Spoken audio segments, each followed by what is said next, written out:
आप देख रहे हैं बाइट्स, मैं हूँ आपके साथ पूजा ठाकुर। आपको बता दें कि डिप्लोमा इंजीनियर जो पीटीडी डिपार्टमेंट के हैं उनके द्वारा एक पत्रकार वार्ता जो है आयोजित की जा रही है। तमाम अपने कई सारे मसले जो है इस पत्रकार वार्ता के माध्यम से जो है प्रशासन तक पहुँचाने का प्रयास करी। क्या कुछ बातें जो है, क्या कुछ की पॉइंट्स जो है आज रखने जा रहे हैं, ये जानते हैं। आज की जो प्रेस वार्ता है वो डिप्लोमा इंजीनियर एसोसिएशन जो है हमारी पीटीडी की, उन्होंने ये कॉल की है। तो थोड़ा इसमें हमारी जो जितनी भी एग्जीक्यूटिव बॉडी है डिप्लोमा इंजीनियर्स की, वो सारे मेरे साथी यहाँ भी मौजूद हैं।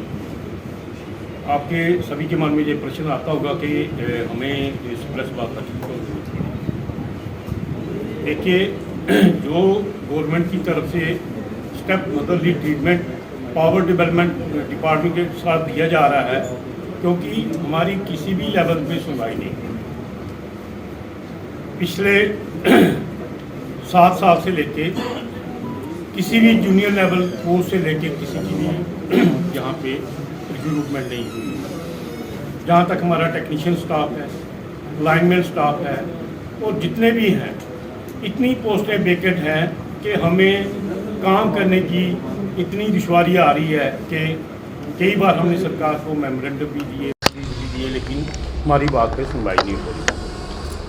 मैं आपके मीडिया के माध्यम से ये सरकार को ये चेताना चाहता हूँ कि देखिए, पिछले 15-16 साल से जब से आपने एक ब्लैंकेट बैन लगाया हुआ था कि कोई भी आप डेली वेजर रिक्रूट नहीं कर सकते, ठीक है, हमने कोई रिक्रूट नहीं किया, लेकिन उसका आपने हमें अल्टरनेटिव क्या दिया। हमारा जो सिस्टम है पिछले 15 साल से कम 20 टाइम्स मैनीफोल्ड जो इंक्रीज़ हुआ है। डिफरेंट स्कीम्स आ रही हैं सेंट्रल गवर्नमेंट की, इनको आप हमारे थ्रू इम्प्लीमेंट करवाते हैं, जो भी कराते हैं थ्रू प्राइवेट कॉन्ट्रैक्ट। जैसे भी वो स्कीम इम्प्लीमेंट होती है तो उसको आप हैंड ओवर कर देते हो, लेकिन हमें कोई भी स्टाफ मेंबर नहीं दिए जाते। इसलिए आज ये पोजीशन है कि हमारा एक लाइनमैन जो है वो 5-5 फीटरों पे अकेला संभाल रहा है। जहाँ तक वैकेंसी वाइज पोस्ट है, कम से कम इस वक्त इंजीनियरिंग कैडर में कम से कम 750 के करीब पोस्टें जो है वो वेकेंट है। जब ये कॉर्पोरेशन बनाई गई थी तब सरकार ने हमें ये भरोसा दिलाया था कि आप हमें कॉपरेट करो, आपकी हर जो इच्छा है, जो डिमांड है वो हम पूरी करेंगे। उस वक्त यही दिलाया गया। आपकी एग्जीक्यूटिव डायरेक्टर की पोस्ट हो, या एमडी की पोस्ट हो, जहाँ प्रमोशन एवेन्यू जितना भी है, वो सरकार टाइम पे जैसे जैसे आपकी डिपार्टमेंट की रिक्वायरमेंट होगी वो देते जाएंगे। लेकिन उसके बरक्स क्या हुआ कि किसी की ना प्रमोशन की जा रही है, ना किसी की रिक्रूटमेंट की जा रही है, और हमें सिस्टम में चलाने के लिए बहुत दुश्वारी आ रही है। एक तरफ सरकार डंडा दे के हमारे पीछे पड़ी हुई है कि मैक्सिमम से मैक्सिमम रेवेन्यू लाओ, हर साल टारगेट बढ़ा दिए जाते हैं, स्टाफ दिया नहीं जाता। सिस्टम 24/7 पावर दो, कैसे देंगे भाई पावर जब आपके पास मैन फोर्स ही नहीं होगी, कैसे देंगे।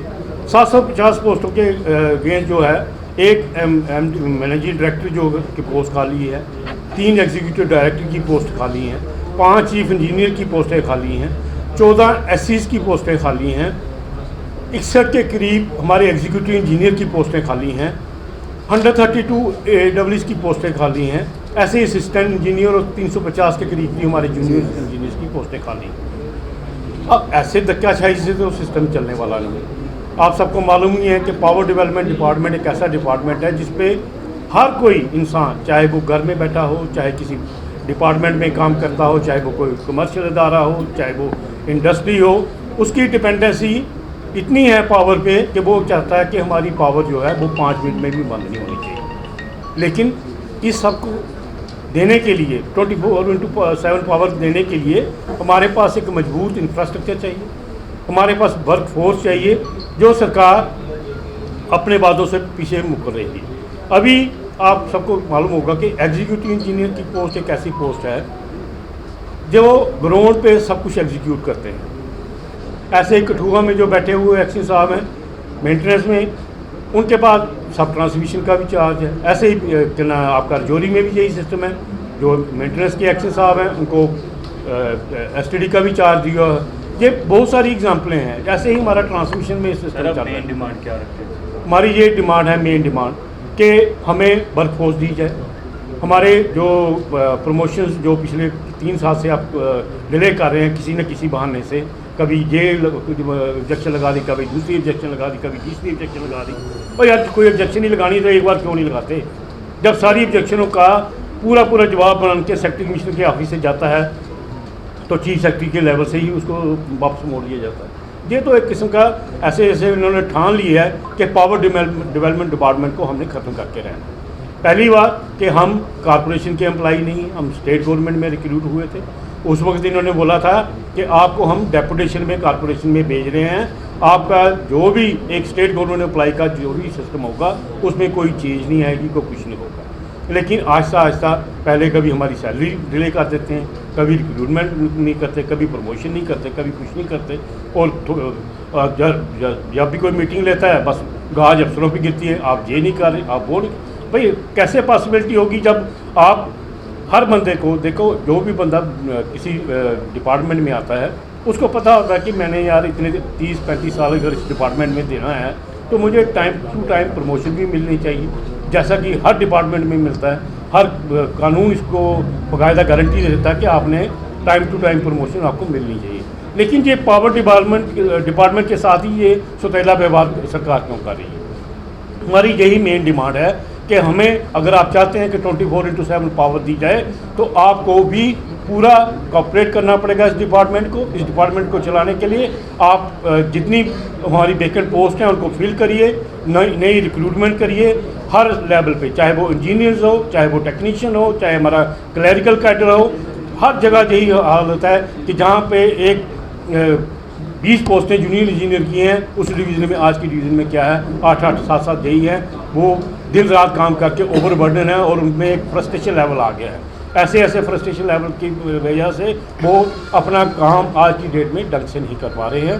तो हमारी मेन डिमांड यही है कि अगर आप पावर डेवलपमेंट डिपार्टमेंट के साथ ऐसे ही धक्का करते रहेंगे तो फिर हम भी मजबूर हो जाएंगे कोई ना कोई बड़ा स्टेप लेने के लिए। जैसे 9 सितंबर को हमारी Jammu Kashmir power engineers and coordination committee ने कॉल दी है।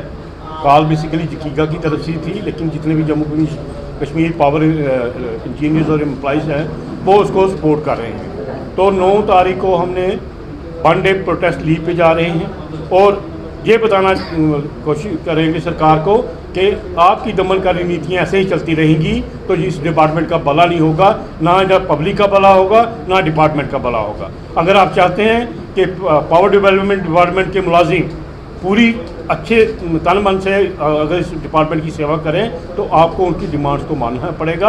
अदरवाइज़ हम भी इस पोजीशन पे पहुंच जाएंगे कि हम अपना 100% सर्विसेज जो है वो डिपार्टमेंट की तरफ से पब्लिक को नहीं दे सकेंगे। जैसा कि पब्लिक की हमेशा अपेक्षा रहती है कि हाँ जी अभी ये फॉल्ट आया, विद इन नो टाइम इसको रिपेयर करना चाहिए। वो रिपेयर कैसे होगा जब हमारे पास मैन फोर्स नहीं होगी? तो मेन हमारा यही मसला है कि जितनी हमारी डिमांड्स हैं वो मेमोरेंडम हमने आपको दिया है, आपके थ्रू सरकार के पास चला जाएगा। अगर वो मानेंगे तो ठीक है, नहीं मानेंगे तो 9 तारीख को जो हमारा एक 1 डे प्रोटेस्ट है उसके बाद हमारी जितनी भी एसोसिएशन है फिर मिल बैठ के सोचेंगी कि आगे की कार्रवाई क्या हो। सर आपका 9 तारीख को जो प्रोटेस्ट रहेगा ये क्या रैली के तौर पे रहेगा? नहीं, ये हमारा ग्लैडनी जो कम्प्लेक्स है वहाँ पे हमारे पावर डेवलपमेंट डिपार्टमेंट के सभी मुलाजिम इकट्ठे होंगे। पूरा डिपार्टमेंट एक दिन का प्रोटेस्ट लीव पे होगा। वहीं पे हम मीडिया को भी एड्रेस करेंगे। तो तमाम इंजीनियर्स जो है इनका साफ तौर से कहना है कि जो वैकेंट पोस्ट जो है उसको फुलफिल किया जाए, रिक्रूटमेंट प्रोसेस जो है उसको बढ़ाया जाना चाहिए और इसी को लेकर लगातार ये बात कर रहे थे और प्रशासन को बार बार ये अपनी डिमांड को लेकर आगे बढ़ते आए हैं। और उसके साथ साथ इनका ये कहना है कि 9 सितंबर को जिस तरह से इनके द्वारा बंद जो है वो रखा जाएगा, वर्कडाउन जो है वो रहेगा। और इसके साथ साथ इनका ये भी कहना है कि 9 तारीख को इनका कार्य जो है वो बंद रहेगा और जिससे लोगों को जो परेशानी होगी उसकी जिम्मेदारी प्रशासन की होगी। प्रशासन से इन्होंने गुहार लगाई कि इनकी डिमांड्स को जल्द से जल्द पूरा किया जाए। अगले वीडियो लेकर फिर मैं हाजिर हूँ, तब तक के लिए आप देखते हैं यंग बाइट्स। वीडियो जर्नलिस्ट अमन शर्मा के साथ मैं पूजा ठाकुर, यंग बाइट्स जम्मू।